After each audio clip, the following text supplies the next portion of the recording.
Hi friends, ನಿನ್ನೆ ನಾನು body ಬಟರನ್ನು ಹೇಗೆ ಮಾಡೋದು ಮನೆಯಲ್ಲಿ ಅಂತ ಹೇಳಿಬಿಟ್ಟು ವಿಡಿಯೋ ಅಪ್ಲೋಡ್ ಮಾಡಿದ್ದೀನಿ.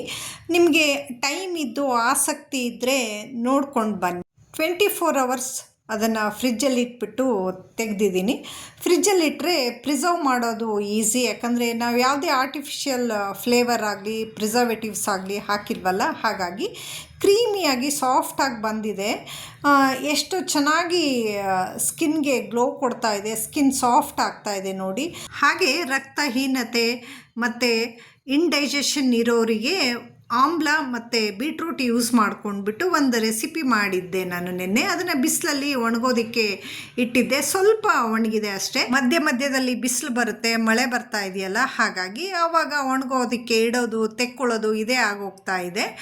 ನನ್ನ ಫ್ರೆಂಡ್ ಮನೆಗೆ ಬರ್ತೀನಿ ಅಂತ ಹೇಳಿದ್ಲು, ಮತ್ತು ಪುದೀನ ರೈಸ್ ಮಾಡು ನನಗೆ ಅಂತ ಹೇಳಿದ್ಲು. ಅವಳಿಗೆ ತುಂಬ ಇಷ್ಟ ಪುದೀನ ರೈಸ್ ಅಂತ ಹೇಳಿದ್ರೆ, ಹಾಗೆ ಮಾಡೋಣ ಅಂತ ಹೇಳಿಬಿಟ್ಟು ತರಕಾರಿ ತೊಗೊಂಡು ಬರೋಣ ಅಂತ ಹೋದೆ. ತುಂಬ ಏನು ತರಕಾರಿ ಸೊಪ್ಪು ಬಂದಿರಲಿಲ್ಲ, ಮಳೆ ಅಲ್ವೇನಮ್ಮ, ಹಾಗಾಗಿ ಕಮ್ಮಿ ಸ್ಟಾಕ್ ತಂದಿದ್ದೀವಿ ನಾವು, ಮಳೆಗೆ ಸಿಕ್ಕಾಕೊಂಡು ಎಲ್ಲ ಕೊಳ್ತು ಹೋಗುತ್ತೆ ಅಂತ ಹೇಳಿದ್ರು ಅವರು.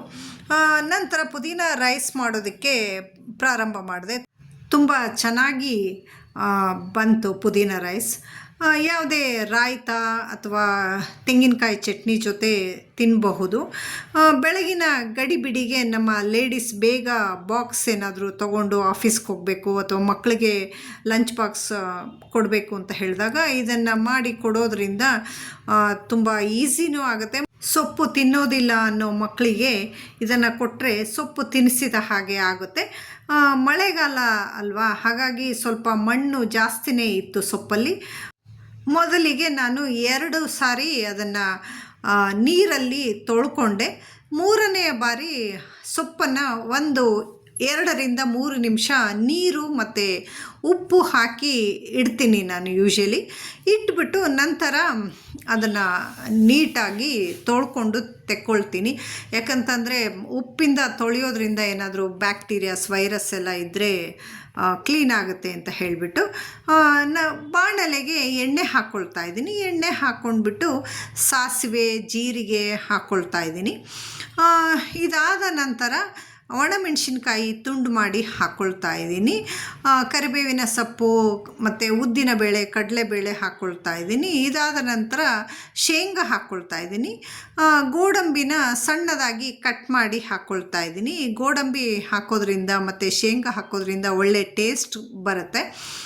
ನಂತರ ಇಲ್ಲಿ ರುಬ್ಬೋದಕ್ಕೆ ಅಂತ ಹೇಳಿಬಿಟ್ಟು ಕ್ಲೀನ್ ಮಾಡಿ ಇಟ್ಕೊಂಡಂತಹ ಪುದೀನ ಸೊಪ್ಪು, ಕೊತ್ತಂಬರಿ ಸೊಪ್ಪು, 1 ಇಂಚಿನಷ್ಟು ಶುಂಠಿ, ಖಾರಕ್ಕೆ ತಕ್ಕ ಹಾಗೆ ಹಸಿಮೆಣಸಿನ್ಕಾಯಿ ಸೇರಿಸ್ಕೊಳ್ತಾ ಇದ್ದೀನಿ. ರುಬ್ಬುವಾಗಲೇ ನಾನು ನಿಂಬೆ ಹುಳಿ ಹಾಕ್ಕೊಳ್ಬೇಕಿತ್ತು, ಮರ್ತೋಯ್ತು. ನಂತರ ಹಾಕ್ಕೊಳ್ತಾ ಇದ್ದೀನಿ. ಯಾಕಂತಂದ್ರೆ ನಿಂಬೆ ಹುಳಿ ಹಾಕ್ಕೊಂಡ್ರೆ ಸೊಪ್ಪು ಕಂದು ಬಣ್ಣಕ್ಕೆ ತಿರುಗೋದಿಲ್ಲ, ಇಲ್ಲ ಅಂತಂದರೆ ಆ ಪುದೀನ ಕಂದು ಬಣ್ಣಕ್ಕೆ ತಿರುಗಿಬಿಡತ್ತೆ. ರುಬ್ಬಿರುವಂಥ ಮಿಶ್ರಣವನ್ನು ಒಗ್ಗರಣೆಗೆ ಸೇರಿಸ್ಕೊಂಡ್ಬಿಟ್ಟು ರುಚಿಗೆ ತಕ್ಕಷ್ಟು ಉಪ್ಪು, ಅರಿಶಿಣ ಪುಡಿ ಹಾಕ್ಬಿಟ್ಟು 3 ನಿಮಿಷಗಳ ಕಾಲ ಲೋ ಫ್ಲೇಮಲ್ಲಿ ಬೇಯಿಸ್ಕೊಂಡ್ಬಿಟ್ಟು ಅನ್ನವನ್ನು ಸೇರಿಸ್ಕೊಳ್ತಾ ಇದ್ದೀನಿ ನಾನು. ಅನ್ನ ಸ್ವಲ್ಪ ಉದುರಾಗಿದ್ದರೆ ಚೆನ್ನಾಗಿರುತ್ತೆ. ಬಾಸುಮತಿ ರೈಸ್ ಅನ್ನ ಕೂಡ ಚೆನ್ನಾಗಿ ಇರುತ್ತೆ ಇದಕ್ಕೆ ಮಿಕ್ಸ್ ಮಾಡಿಕೊಂಡ್ರೆ. ಇಲ್ಲ ಅಂತಂದರೆ ರೆಗ್ಯುಲರ್ ನಾವು ಯಾವ ಅಕ್ಕಿಯಿಂದ ಅನ್ನ ಮಾಡ್ತೀವಿ ಅದು ಕೂಡ ತುಂಬ ಚೆನ್ನಾಗಿ ಬರುತ್ತೆ. ನನ್ನ ಇವತ್ತಿನ ಈ ವ್ಲಾಗ್ ನಿಮ್ಮೆಲ್ರಿಗೂ ಏನು ಅನ್ನಿಸ್ತು ಅಂತ ಹೇಳಿಬಿಟ್ಟು ಕಮೆಂಟ್ ಸೆಕ್ಷನಲ್ಲಿ ಕಮೆಂಟ್ ಮಾಡಿ ತಿಳಿಸಿ. ಮತ್ತೊಂದು ವಿಡಿಯೋ ಜೊತೆ ನಿಮಗೆ ಮತ್ತೆ ಸಿಗ್ತೇನೆ ನಾನು. Thank you for watching. Bye.